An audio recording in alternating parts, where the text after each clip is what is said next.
दो बार पानी भी पी आते, चाय की चुस्की फुस्की भी ले लेते और कथा पूरी भी हो जाती। बोलो जय श्री कृष्ण। हाँ। समयानुसार कथाओं में 70% माताओं की उपस्थिति रहती है, 30% में बेचारे भाई लोग आते हैं। और यहां तो हमारी बेचारी कुछ माताएं ऐसी डरते डरते बैठी हैं, पीछे कोई देख न ले। तो कल से बीच का जो हमने एक वो डिवाइडर लगवाया है, ये कल हट जाएगा, ताकि भाई लोग खूब सामने फैल फूट कर बैठ कर कथा सुने। एक तो पंडाल ही छोटा है पर सुंदर है, पर जितना है उतना तो प्रथम दिन भरना चाहिए। तो मुझे लगता है यहां माताओं की उपस्थिति तो प्रणाम करने योग्य रहेगी। भाई लोग सुनेंगे और हम मस्ती में सुनाएंगे। बोलो जय श्री कृष्ण। सच्चिदानंद रूपोत्पत्त्या दिखे तवे तापत्रे विनाशाय श्री कृष्णाय वयं नुमः। देखो परमात्मा के 3 रूप हैं, सत, चित और आनंद। बोला करते हैं सच्चिदानंद, जय सच्चिदानंद, जय सच्चिदानंद। तो सत, चित और आनंद बराबर सच्चिदानंद। तो परमात्मा का पहला रूप सत है, जो सत्य था, जो सत्य है और अंत सत्य रहेगा, उसे हम सत बोलते हैं। सत्य था, सत्य है और सत्य रहेगा, वो सत्य है। भगवान का दूसरा नाम है चित। चित माने प्रकाश। जगत प्रकाश से प्रकाशक रामू। सूर्य में रोशनी उसकी, चंद्रमा में प्रकाश उसका। ये हेलोजन जो टिमटिमा रही हैं, इसमें रोशनी भी उसकी है। आंखें देख रही हैं, ये दृष्टि भी उसकी है, क्योंकि वो चित है। चित माने प्रकाश। भगवान का तीसरा नाम है आनंद। चाय की चुस्की में आनंद नहीं होता, रसगुल्ले के मिठास में आनंद नहीं होता, दही बूरा खा रहे यहां आनंद आ गया, नोट, उसमें आनंद नहीं है। आनंद तो परमात्मा है।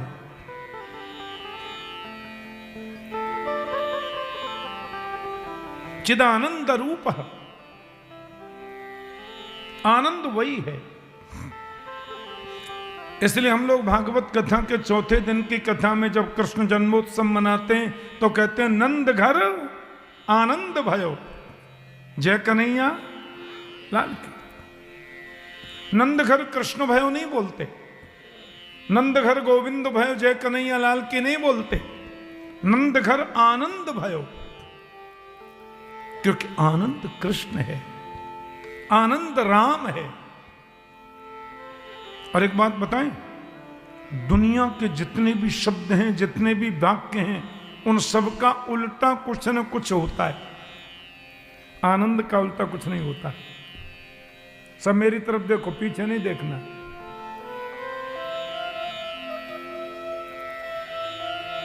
आनंद, सुख का उल्टा दुख होता है कि नहीं? दिन का उल्टा रात्रि होती है, गोरे का उल्टा काला होता है, विद्वान का उल्टा मूर्ख होता है, अमीर का उल्टा गरीब होता है, या गरीब का उल्टा अमीर होता है। पर आनंद का उल्टा कुछ होता है? एक आदमी बोले आनंद का उल्टा होता है निरानंद। मैंने कहा निरा तो तूने अपनी तरफ से लगा दिया, आनंद तो जैसे कि तैसा ही है। अब निरानंद बोलो, गिरानंद बोलो, भजनानंद बोलो, प्रेमानंद बोलो, रसानंद बोलो, आप आगे पीछे कुछ भी लगाओ, आनंद का उल्टा आप कुछ कर ही नहीं सकते, क्योंकि आनंद केवल आनंद है।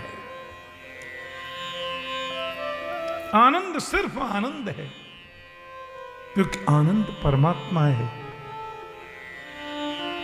आनंद भगवान है। इसलिए आनंद का उल्टा कुछ नहीं। तो सच्चिदानंद रूपाय विश्वोत्पत्त्यादि हेतवे तापत्रय विनाशाय श्री कृष्णाय वयं नमः। तो भगवान सच्चिदानंद है और उसका काम क्या है? बोले विश्वोत्पत्त्यादि हेतवे, विश्व की उत्पत्ति, विश्व का पालन और विश्व का प्रलय, इसका हेतु भी केवल भगवान है। तापत्रय विनाशाय श्री कृष्णाय वयं नमः। हमारे जीवन में 3 प्रकार, और ये ताप जन्म क्यों लेते हैं? बोले पाप से ताप पैदा होता है।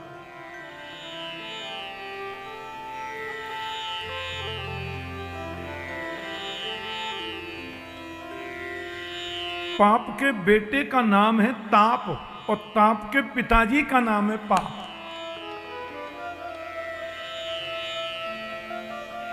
आध्यात्मिक ताप, आदि दैविक ताप, आदि भौतिक ताप, ये 3 ताप। ताप माने कष्ट, ताप माने क्लेश।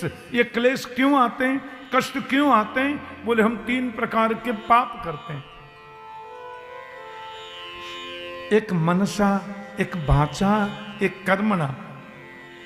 हम मन में पाप सोचते हैं, वाणी से पाप बोलते हैं और शरीर से पाप करते हैं, तो 3 ताप होते हैं। समझ में आया?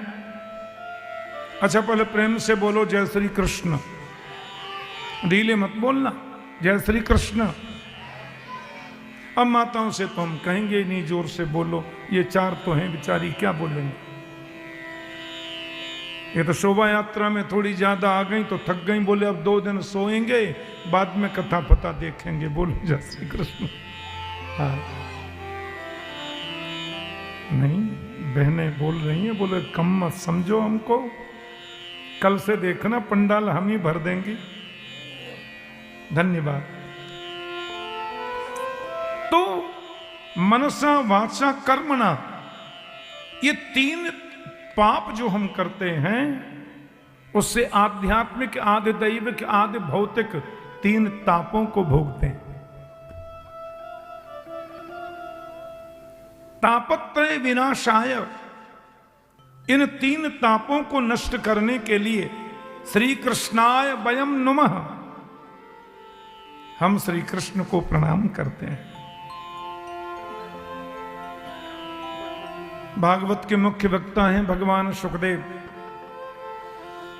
यम प्रव्रजन्तमनुपेतमपेत कृत्यम द्वैपायनो विरह कातर आजुहाव पुत्रेति तन्मयतया तरवोभिनेदु तम सर्वभूतहृदयं मुनिमानतोऽस्मि।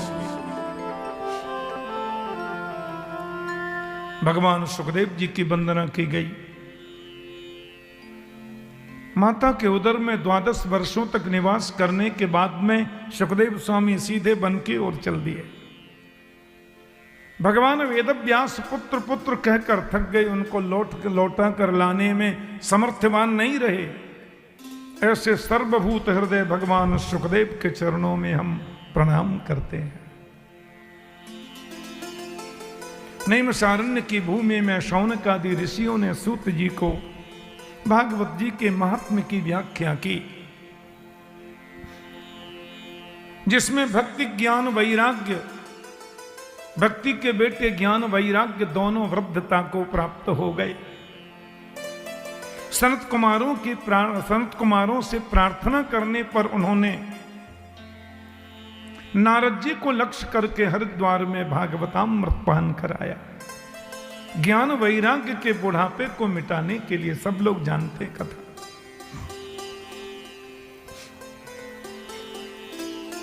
और वहां सनत कुमारों ने धुंधली देवी के यहां, उनकी बहन के यहां से लाए गए धोखे से पुत्र जो था, जिसे धुंधकारी कहते हैं। और संत ने जो फल दिया, गाय को खिलाया, उसके पुत्र गोकर्ण हुआ। समस्त इंद्रियां कान के साथ में जुड़कर के कथा का श्रवण करें, वो गोकर्ण है। प्रत्येक इंद्रिय यो दोहने बहनने मथनोपलेप, सारी इंद्रियां कथा श्रवण में कान का साथ दें, वो गोकर्ण है। और धुंधकारी ने असत कार्य किए, वेश्याओं ने मार दिया, जमीन में गाड़ दिया, प्रेत बन गया। गोकर्ण जी ने सूर्य नारायण से प्रार्थना की, हमारा भाई लगता था आत्मदेव का पुत्र, अकाल मृत्यु हो गई, मुक्ति कैसे हो? तो श्रीमद् भागवतान मुक्ति सप्ताहं वाचनं कुरु इति सूर्यवचः सर्वैः धर्म रूपम तु विस्तृतम। भागवत की कथा करो। और गोकर्ण जी, आप गाय के पुत्र हैं, बहुत बड़े विद्वान हैं, आप ही कथा का वाचन करें। लक्ष्य करके उसके नाम का संकल्प लेकर के हम भागवतामृत को पिए। वो प्रेत योनि में है, भूत योनि में है, या अमंगल करने से उसका अमंगल हो रहा है, सब कुछ ठीक हो जाएगा, प्रेत योनि से मुक्ति मिलेगी। धुंधकारी जी के लिए गोकर्ण ने कथा करी। और धुंधकारी बांस की ग्रंथि में आके बैठा, ऐसी कथा है। मैं संक्षिप्त महात्म्य करके पहले दिन की कथा सुनाऊंगा।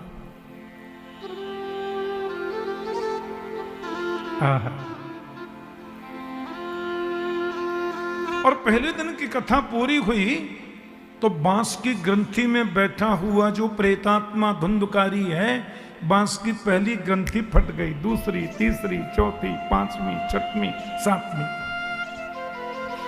और 7 दिन की कथा के श्रवण से बांस की 7 ग्रंथियां फट गईं। उसमें बैठा जो प्रेतात्मा धुंधकारी है, वो 4 भुजा लेकर दिव्य देवतुल्य बन गया। बोले भाई जी, बहुत बड़ी कृपा करी आपने, मुझे भागवत सुनाई। I am going to Baikunth. हम बैकुंठ जा रहे हैं, भगवान के धाम से विमान आया है हमारे लिए। और जैसे ही ये विमान में बैठने लगे, प्रेम से बोलो जय श्री कृष्ण, तो व्यास गद्दी से गोकर्ण जी ने पूछा, सुनिए, अत्रैव बहवः सन्ति श्रोतारो मम निर्मला आनीतानि विमानानि न तेषां युगपत्कृतः। भागवत सुनने से यदि मुक्ति मिलती है तो यहां हजारों श्रोता बैठे, फिर आप विमान सबके लिए लेके क्यों नहीं आए? कथा हजारों ने सुनी और विमान खाली धुंधकारी के लिए आया, मुक्ति के लिए, ऐसा क्यों? प्रभु के पार्षदों ने बहुत सुंदर जवाब दिया कि श्रवणस्य विभेदेन फलवेदोत्र संस्थित श्रवणं तु कृतं सर्वैः न तथा मननं कृतं। श्रवण के भेद से फल में भेद हो जाता है। श्रोता कई प्रकार के होते हैं। एक होते हैं श्रोता, एक होते हैं श्रोता, एक होते हैं सोता। 3 हो गए ना। जैसे कथा का समय यहां 1:30 बजे से है, कितने बजे तक है? 1:30 से 4:30, तो 1 बजे आकर जो स्थान पर बैठ जाए और कथा सुनते समय कुछ मत करो, माला फेर सकते हो बस, भगवान के नाम की माला चले और कथा सुने। वक्ता के आने से 10, 15, 20 मिनट पहले आके बैठो। यहाँ हनुमान चालीसा पाठ होगा, मधुर कीर्तन होगा, कीर्तन का। कथा में बीच में उठना नहीं, बीच में बोलना नहीं, एक एक शब्द सुनना। ये होते हैं श्रोता।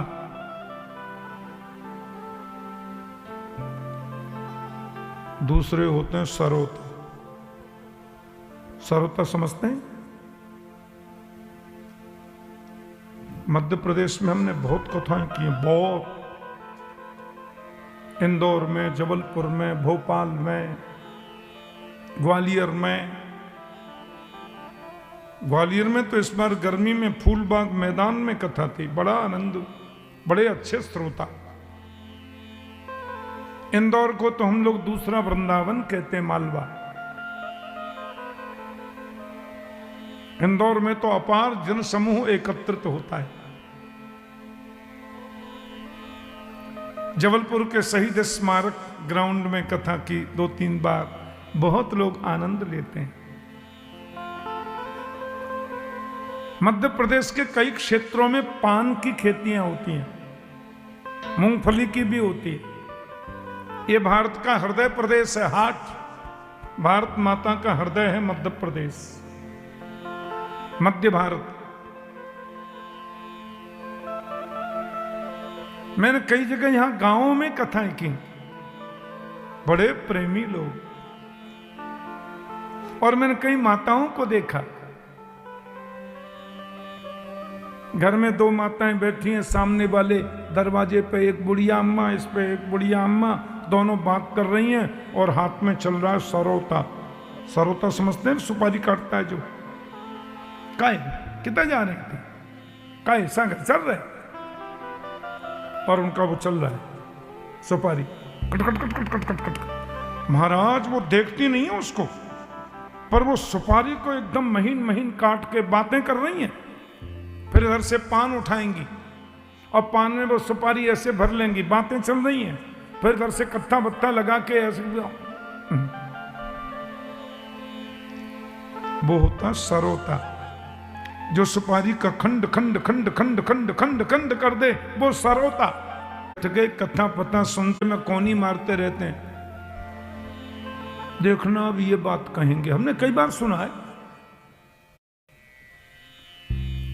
और व्यास जी ने वो बात नहीं कही, क्यों? ये तो कही नहीं, अब भूल गए होंगे। फिर बातें करते करते फिर कोनी मारेंगे। हमारे यहाँ कथा हुई थी तो 4 खम्भे लगे थे केले के, व्यास गद्दी पे, इधर तो लगा ही नहीं, ये कैसी कथा? फिर कोनी मारेंगे। बोले कथा बता तो ठीक है, ये व्यास जी चुटकुल्ले नहीं सुनाते। फिर कोनी मारेंगे। बोलते ही जा रहे हैं, बोलते ही जा रहे हैं, टाइम हो गया, हमको भैंस काटनी है। फिर ऐसे मारेंगे। बोले कथा बता तो ठीक है, पूरी कोई चटकदार गीत नहीं गाते, थोड़ा नचाएं बचाएं। वो 4 घंटे इसी में बीतता है उनका, कथा का खंड खंड खंड खंड। कभी कहेंगे कथा बता तो ठीक है, पर प्रसाद में टेस्ट नहीं था।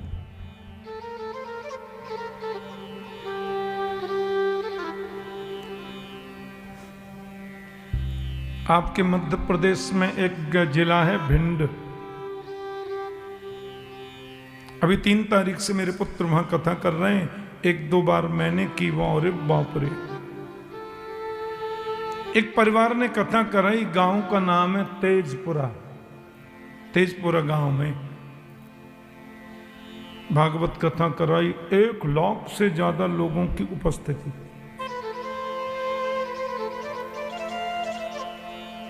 और रोज भंडारा। कथा में जितने लोग आते वो माइक पर बोलते, सब इतई भोजन करना, प्रसादी तैयार है। कथा होती 12 बजे से 4 बजे तक, 4 घंटे, और 4 बजे से 8-9 बजे तक रोज भंडारा, और किसी से चंदा नहीं लिया, किसी से रसीद नहीं, कुछ नहीं, अकेले आदमी ने। और कथा चैनल पर लाइव प्रसारित, और 12 बजे कथा होती और 10 साढ़े 10 बजे पंडाल फुल, इससे कम से कम 10 गुना बड़ा पंडाल, जगह नहीं।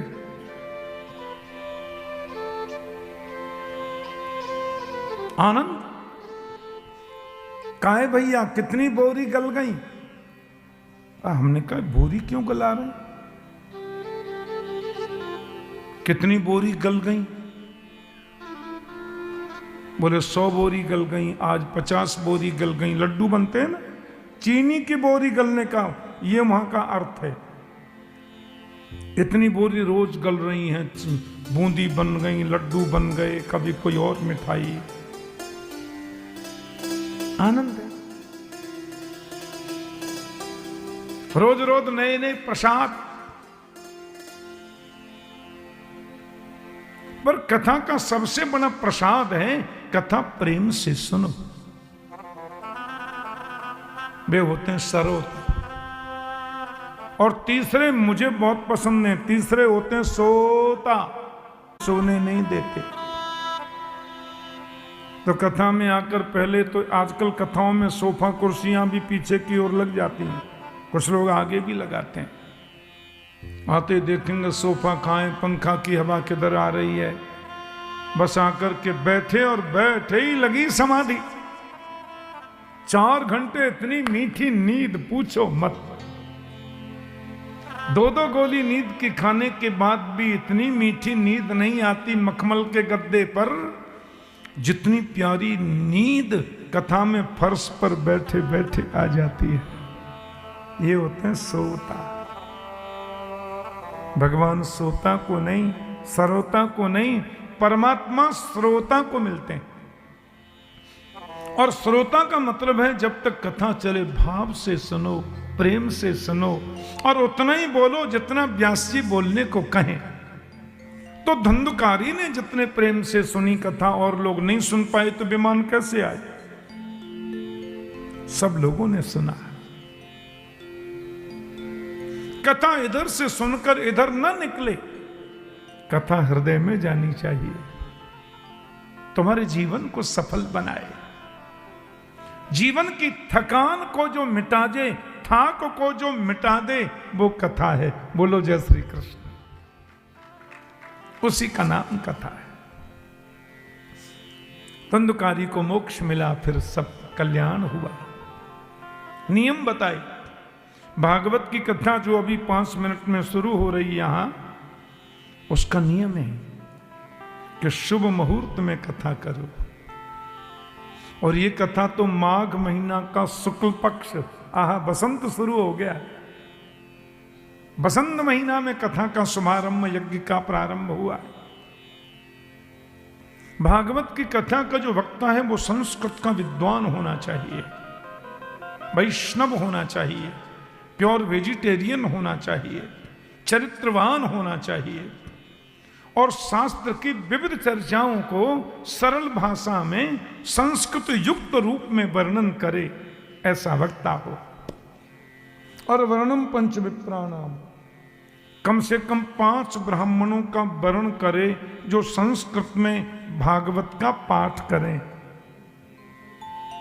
और एक आचार्य होना चाहिए, एक आचार्य और 5 विद्वान बैठे कथा में पाठ के लिए। और वक्तु पार्श्व सहायार्थम, वक्ता की बगल में चाहे सामने 4, 5, 6, 7, 8 जितने हों संगीताचार्य गंधर्व वृंद बैठे। भागवत के श्लोकों का गायन।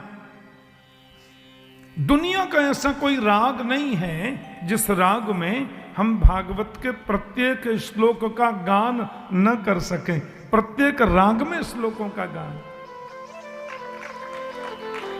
मंच पर बैठकर फालतू के गीत फीत नहीं गाए, संतों की वाणी गाए, भगवान नाम कीर्तन करे, और जितना हो संस्कृत के श्लोकों का गान करे। संस्कृत से मीठी तो कोई भाषा दुनिया में है ही नहीं। ऐसा लगता भगवान के जितने चरित्र हमें, राम जन्म, कृष्ण जन्म, गोवर्धन लीला, रुक्मिणी, धूमधाम से भगवान के उत्सवों को मनाए।